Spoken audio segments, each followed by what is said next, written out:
Bueno, buenas tardes a todos y todas. Me llamo Nicola Rossi y soy integrante del Laboratorio de Biología y Comportamiento del Instituto IDEA de la Universidad Nacional de Córdoba.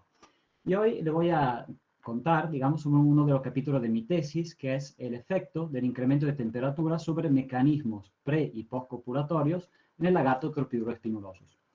Entonces, arrancamos con una introducción sobre la selección sexual y la temperatura.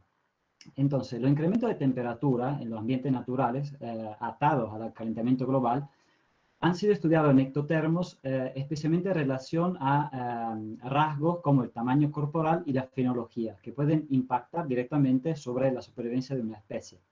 Sin embargo, otros caracteres que son también importantes, como los caracteres atados a la selección sexual, han sido poco estudiados y pueden ser igualmente importantes para la supervivencia de una especie, especialmente en relación al calentamiento global.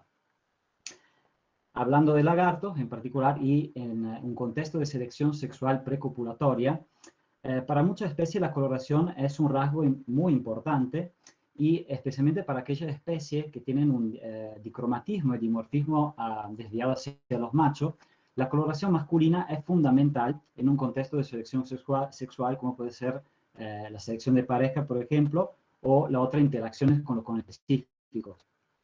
Y estudios sobre la relación entre la coloración y el incremento de temperatura son muy pocos y usualmente se estudian aquellas especies que tienen un cambio de coloración bastante rápido, es decir, de minutos. Estudios de cambio de coloración a mediano y largo plazo no hay muchos. Acá tengo uno de ejemplo, que es el estudio de Bayer 2012, donde aplicaron un tratamiento de dieta y dos tratamientos de temperatura diferentes, uno de 19 y 29 grados, y vieron que los machos podían mantener su coloración solamente en el tratamiento de temperatura más alto de 29 grados. Sin embargo, ambos tratamientos de temperatura en este estudio estaban abajo de la temperatura preferida por la especie, que es de 32 grados. Entonces queda abierto el interrogante en lagartos de qué pasa con la coloración. Disculpen por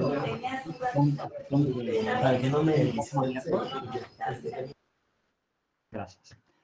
Entonces, perdón, retomo. Entonces, en este estudio lo que pasaba era que ambos tratamientos de temperatura que aplicaron los autores estaban abajo de la temperatura seleccionada por la especie. Entonces queda abierto el interrogante en lagartos de qué pasa en aquella temperatura que están en el rango superior de la temperatura preferida, donde en alguna especie pueden haber ajustes metabólicos, por ejemplo, por el estrés térmico. Ahora, en cambio, pasamos a un contexto de selección sexual postcopulatoria, con dos contextos, dos mecanismos que son fundamentales. Uno es la performance espermática, que en lagartos, bueno, acabamos de ver un trabajo, digamos, nuevo, que es muy interesante, pero ha sido poco estudiada, igual, y especialmente en relación a la temperatura. Y lo que se vio en otra especie de reptiles con fecundación interna es que incremento de temperatura, digamos, corporal, pueden llevar a una menor motilidad. Y otro interrogante que queda abierto en este caso es la influencia del fluido viductal. Por ejemplo, en mamíferos y también en peces, la presencia del fluido viductal potencia la motilidad espermática. Sin embargo, no se sabe cómo la temperatura puede influenciar este efecto.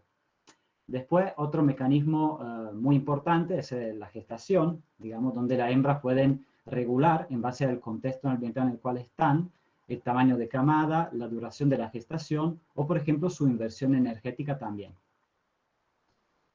Entonces, para nuestro estudio, tomamos Tropiurospinulusus, que es un lagarto muy interesante como modelo para selección sexual, porque tiene dimorfismo y dicromatismo desviado hacia los machos, tiene requerimiento térmico específico que ya han sido estudiados, en particular la hembra y los machos reproductivos tienen una temperatura preferida que se acerca a los 34 grados, y además a lo largo de la temporada reproductiva muestran una proporción de sexo operativo que muchas veces es desviada hacia los machos, por lo cual se puede predecir que haya una competencia espermática alta en esta especie. Después, hablando de las hembras, la especie a lo largo de su distribución muestra una variabilidad en el tamaño de camada que es bastante interesante y puede depender también de las diferentes temperaturas que hay en las diferentes áreas geográficas. Entonces, la hipótesis de nuestro trabajo fue que el incremento de la temperatura ambiental produce cambios plásticos en caracteres pre- y postcopulatorios afectando las dinámicas de selección sexual en tropidures pinulosos. Y las predicciones que teníamos era que no, esperábamos una reducción de la intensidad y extensión de la coloración de los machos, una reducción del efecto del fluido viductal sobre la motilidad espermática, y una reducción del tiempo de gestación, del peso relativo de la camada y del tamaño de la camada y de los huevos. Ahora, pasando a los métodos, para diseñar los tratamientos de temperatura nos basamos en las proyecciones climáticas del IPCC. Están los famosos 4 escenarios que elaboraron, y nosotros tomamos un escenario intermedio de temperatura, que es el RCP 4,5, que postula a nivel global un aumento de 2 grados de la temperatura ambiental, de la temperatura de superficie, y el tratamiento RCP, el escenario RCP 8,5, que postula un aumento de 4 grados en este caso. Después, dependiendo del tiempo de experimentación, por ejemplo, para los experimentos de coloración y gestación, que son experimentos de mediano plazo, es decir, de semanas, tomamos como referencia para el tratamiento inicial o actual la temperatura del aire del hábitat, que es 28 grados. Ahí aplicamos 2 grados para el tratamiento intermedio, entonces teníamos 30 grados de temperatura del aire, y después 4 grados para el tratamiento extremo de temperatura, entonces tenemos 32 grados. En cambio, para el experimento de performance espermática, que es de corto plazo, tomamos como referencia la temperatura preferida por la hembra reproductiva, que ya la citamos y es 34 grados, y ahí sumamos 4 grados para el tratamiento de temperatura extrema. Entonces, para la experiencia de largo plazo, los tratamientos de temperatura se organizaron en 3 estanterías que correspondían a los 3 tratamientos, y cada lagarto fue alojado individualmente en una caja, donde arriba estaba colgada una lámpara dimerizada, con la cual podíamos manejar el calor que estaba adentro de la caja. Además, todos los días se medía 2 veces por día la temperatura corporal de los lagartos con un termómetro infrarrojo, para verificar que el tratamiento de temperatura que estamos poniendo en el aire se trasladara también a la temperatura corporal. Después, hablando de la duración del experimento de coloración de los machos duró 2 semanas, mientras el de gestación tuvo un mínimo de 10 días hasta la oviposición de las hembras. Ahora, pasando a los métodos para el experimento de coloración, evaluamos la coloración de los machos antes y después del tratamiento de temperatura, aplicando una cluster análisis sobre la foto que sacamos, tanto en la coloración visible como la coloración ultravioleta. Entonces, por cada región del cuerpo que teníamos en consideración, se separaron las bandas de colores, y se calculó primero la extensión de dicha banda de colores dentro de la región del cuerpo, y por cada banda de color se calculó además el promedio RGB, el cual después fue transformado en un espectro de color y pasado bajo modelo de visión de lagarto. Ahí después se hizo la diferencia entre las bandas de colores antes y después del tratamiento a través de distancia de color y luminosidad calculada en JND. En cambio, para la coloración ultravioleta lo que se hizo fue agarrar las fotos, se calibraron y normalizaron en ImageJ. Después ahí también tuvimos una medida de extensión de la coloración ultravioleta por cada región del cuerpo que consideramos, y también una medida de la intensidad de la coloración. Después, pasando a los métodos para el estudio espermático, entonces primero colectamos muestras de fluido viductal y de esperma a través de electroeyaculación, y ambos métodos son no invasivos, entonces no sacrificamos ningún lagarto. Después preparamos una solución que era en presencia de fluido vidutal, y otra solución que en cambio contenía solución fisiológica, digamos, que era nuestra solución de control. Ambas de estas soluciones fueron repartidas entre los 2 tratamientos de temperatura para la incubación, que teníamos, que era de 34 grados uno y de 38 grados el otro. Después de al menos 15 minutos de incubación, se grabaron los videos de motilidad espermática. Y la variable que registramos en este caso fueron la velocidad curvilineal, la velocidad rectilineal, la linearidad y el porcentaje de células mótiles. Por cada variable se registró tanto el promedio como el coeficiente de variación. Ahora, pasando a los métodos de gestación, en cambio, cuando las hembras pusieron los huevos, los contamos los días de gestación que tuvieron las hembras, después se midió el ancho y el largo, y se pesaron tanto los huevos como la hembra para obtener una medida de la inversión energética que hicieron. Ahora pasamos a los resultados de la coloración del macho en este caso. Y hablando de extensión, tanto en la coloración visible como en la ultravioleta, no registramos ningún cambio en los tratamientos de temperaturas. El único cambio que se registraron fueron la conspicuosidad, en particular en los tratamientos actual y el RCP 4,5, el tratamiento intermedio de calentamiento global, pero no se registraron cambios en el tratamiento más alto de temperatura que el RCP 8,5. Los cambios que vimos en el tratamiento actual y en el RCP 4,5 involucraban el amarillo de la cloaca, el naranja del pecho, y en todos los casos lo que pasaba era que se oscurecía esta coloración. Ahora, pasando a los resultados de motilidad espermática, lo que vimos es que el fluido biductal potencia la motilidad espermática, tanto las velocidades como el porcentaje de células mótiles, y aparentemente disminuye la linearidad. Y lo que vimos es que el aumento de temperatura pueden reducir la velocidad, pueden mitigar, digamos, este efecto del fluido biductal y pueden reducirla de hasta un 20% de todas las variables que hemos medido, tanto de velocidad como de porcentaje de células mótiles. Por último, pasamos a los resultados de gestación. Entonces, el único resultado estadísticamente significativo que encontramos en relación a la temperatura fue la inversión. ¿Cómo? Chicos, no sé, escuché algo. Bueno, retomamos. Hablando de gestación, el único resultado significativo que encontré en relación a la temperatura fue la inversión energética de la hembra. En particular, encontramos que la temperatura impacta diferencialmente a hembras chicas y hembras grandes. Por ejemplo, tomamos la hembra grande como referencia. En el tratamiento actual, la hembra grande tiene una inversión energética más alta respecto a los tratamientos de temperatura más altos. Y el patrón exactamente opuesto se encontró para la hembra chica. Otro resultado que encontramos significativo e interesante, pero no atado a la temperatura, es el coeficiente de variación del ancho, y encontramos en particular que la hembra más grande tiene mucha más variabilidad en el ancho de su huevo, entonces tiene más posibilidad de manipular la forma de los huevos de la camada.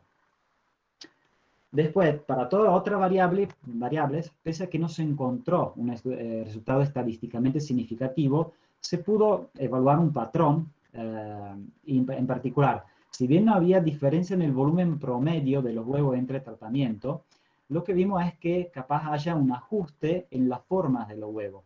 Por ejemplo, hablando de las hembras grandes, de vuelta, en el tratamiento actual, las hembras más grandes tienden a producir huevos que son más largo, menos ancho y más pesado. Mientras que cuando aumenta la temperatura, empiezan a producir huevos que tienen un largo menor, un ancho mayor y un peso menor. Después no encontramos resultados significativos hablando de la durada de la gestación, ni tampoco del tamaño de la camada. Bien, entonces discutiendo un poco estos resultados, vimos que para la coloración la cosa más interesante fue que no encontramos cambios significativos en el tratamiento de temperatura más alto, y en cambio sí encontramos resultados significativos en el tratamiento actual y en el tratamiento de calentamiento intermedio. Eso puede ser porque esos tratamientos de temperatura se acercaban mucho más a lo que es la temperatura preferida por la especie. Entonces quizás a esa temperatura los machos pudieron modificar la coloración para oscurecerla y por ende hacerla más dicromática respecto a la hembra. Después, hablando del experimento de performance espermática, encontramos que la alta temperatura influencia la relación entre el fluido biductal y el esperma, con una reducción de los parámetros de la velocidad y de la motilidad. Y posiblemente esto se verifique por dos cuestiones. Una puede involucrar el fluido biductal, por ejemplo, a través de una denaturación de proteínas clave del fluido biductal. La otra puede ser por un impacto directo sobre el espermatozoide, por ejemplo, con un incremento de la producción de radicales libres, en este caso. Después, hablando del último experimento, el experimento de gestación, entonces la reducción de la emisión energética durante el proceso de gestación parece estar asociado, por lo menos en las hembras grandes, a una disminución del largo del peso de los huevos y el aumento de su ancho.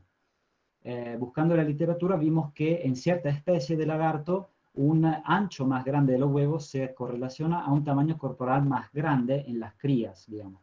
Entonces esto puede ser una estrategia en el sentido de producir huevos más anchos, por lo cual crías más grandes y capaces de cazar a la vez presas más grandes. Pero todavía tenemos que comprobarlo en nuestra especie y futuros estudios son necesarios para eso. Bueno, entonces, un agradecimiento a ustedes por su atención, a los integrantes de mi laboratorio porque ayudaron a plasmar todo este experimento de mi tesis, y un abrazón a los chicos del coworking que están haciendo un trabajazo realmente, y el congreso está saliendo todo un éxito. Así que me hubiese gustado estar ahí con ustedes, pero bueno, no se dio la oportunidad. Muchas gracias, chicos, y cualquier pregunta estoy a disposición.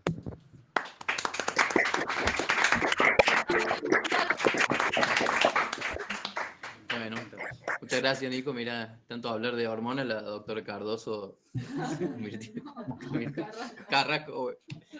Estás pensando en Gaby. Bueno, tenemos tiempo para unas preguntas, así que quienes estén interesados. Torres Martínez. Yo prendo la cámara, de paso, así por lo menos me ven. Hola. Martín. Perfecto, Martín. Haz tu pregunta. Muy bien.